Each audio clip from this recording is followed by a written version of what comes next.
What's going on, guys? In this episode, I want to talk about light bulb moments and how you can recreate them to have more great ideas more often. Now, this video is not meant to motivate you to act on those ideas. I'll make a video on that another day, but just to recreate those moments when you have a great idea that you can either patent or sell or develop into a company or a business. Now, it doesn't matter if you're a scientist or an artist, this video applies to everyone.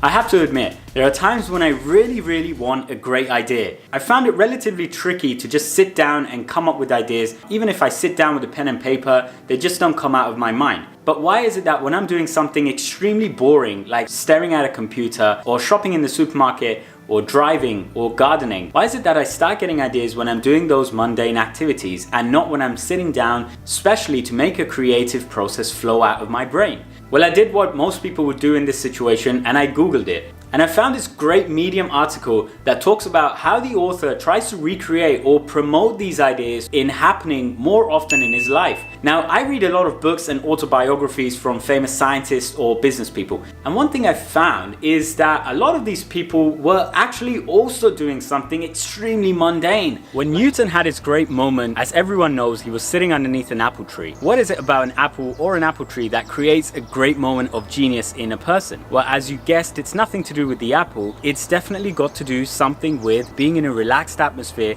and thinking about that problem. Now, there are no apples on this tree, so I'm probably not going to have a moment of genius myself. Einstein was writing a couple of his most famous scientific publications while he was working in a Swiss patent office doing something that had nothing to do with those papers that he published. If you think about it, the solution to almost any problem that you might have in your life is probably lying somewhere in your brain. It's just that those neurons need to be connected to each other in order to form something that is a solution. And that solution needs to make sense to your conscious mind. So the obvious first step in coming up with a solution or a light bulb moment that leads to a solution is to know what the problem is, to define the problem. Einstein was famously quoted saying that if he had a problem and only 1 hour to come up with a solution, then he would spend 55 of those 60 minutes in defining what exactly the problem is.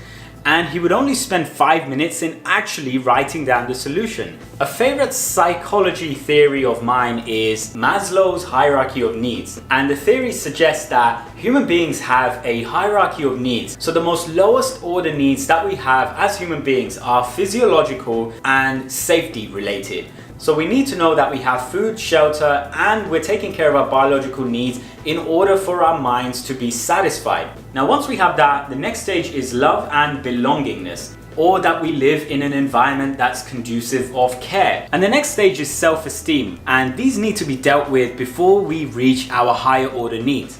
And the critical part of those higher order needs is what Maslow referred to as self-actualization. That's where we start discovering what we're passionate about, what we love doing on a day-to-day basis, what gives us fulfillment in the longer term, and what makes us happy. There's a really good Casey Neistat video that I watched recently that talks about these things and about the hardships he faced early on in his life and how he couldn't focus on anything else before he took care of his financial needs that were bugging him a lot. I personally strongly believe that the subconscious part of the brain is where we tend to find solutions to the problems that we have every day. The subconscious part of the brain is part of the more primitive inner part of the brain. The inner part of the brain controls our drives and impulses and fears and certain basic emotions that drive us to do things that are sometimes subconscious. Now, once a person has satisfied that part of the brain, the inner emotions, those fears and the thirst, the hunger, that's probably when our brain starts to propose ideas for self-actualization, for self-realization, for happiness. One thing I read time and time again is how scientists think about their problems day and night before they come up with a solution. It dominates their mind. Think of Steve Jobs, Marie Curie, Einstein, Newton, and the problem would have been on the forefront of their mind before they came up with a solution. And sometimes they can't come up with a solution, so what they end up doing is putting all of their thoughts into a diary. And in this diary, they've created a narrative of everything that they've tried, everything that has crossed their mind, and what the exact problem is. Like Einstein defining exactly what the problem is. And the light bulb moment doesn't often happen instantaneously at that moment when you're thinking about it. The light bulb moment often happens when you're actually relaxing, or you're gardening, or you're spending time with your children. For me, it's often been when I've been sitting on a plane coming back from a holiday, and that's when I have a light bulb moment and I whip out my phone and start making notes. So when you've already been thinking about a problem that you want to find a great solution to for a very long time, and you failed, the solution might be to take a break and do something that you enjoy a lot, something that makes you happy, something that your brain can take a break from. And that's probably what Newton was doing when he was sitting under the apple tree.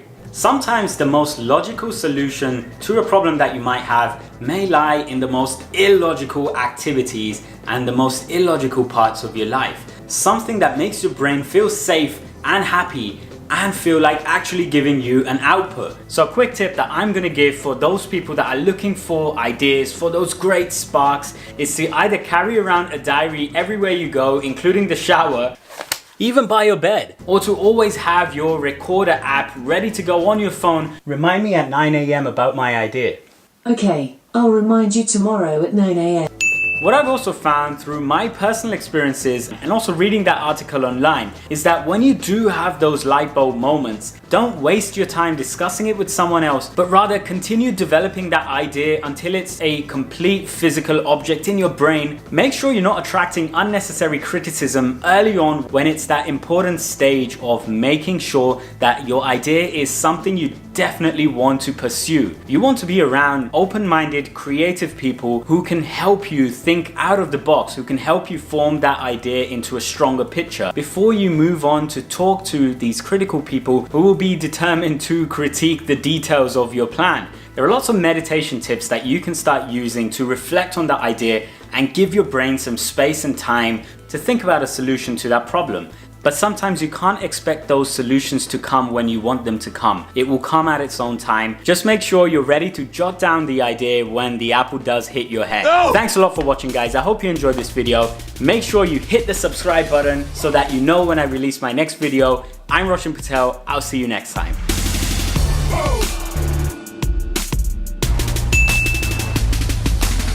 No!